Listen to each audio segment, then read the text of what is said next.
وقت السميع النهارده وانا قاعد في القهوه قعدت افكر وسرحت لحد ما رحت بعيد لحد ما ابص وفوق لقيت نفسي في المانيا. قلت النهارده مش هخرج من المانيا غير لما يكون موضوع الفيديو الجاي هنا من قلب المانيا. النهارده حضرت القهوه جاي السميع وجاي اقول لك اصعب المواقف اللي حصلت في الدوري الالماني. 2001 شالكه كان بيلعب اخر مباراه ليه في الدوري وفي الموسم باكمله. اخر مباراه دي كان محتاج انه يكسب. على الناحيه الثانيه بايرن ميونخ يخسر الماتش المتبقي ليه.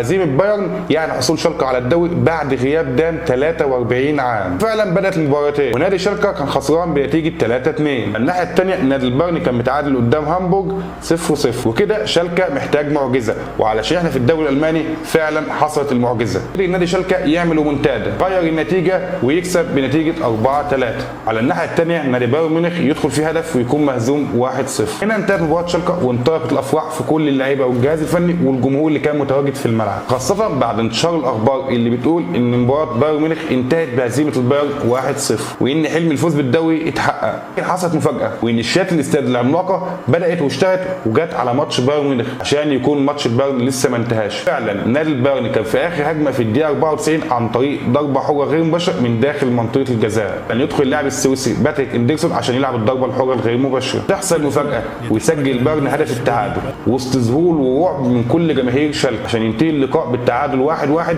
ويحصل نادي بايرن ميونخ على لقب الدوري. انطلق الافراح في مدينه ميونخ، بدا النحيب والبكاء داخل جماهير ومدينه شالكه. نهايه وصلنا لنهايه حلقتنا. لو اول مره تشوفنا دي حاجه غريبه ما تنساش تعمل لايك واشتراك وتفعل زر الجرس عشان يوصلك كل جديد. كان معاكم انزل قهوه الزملكاويه. سلام.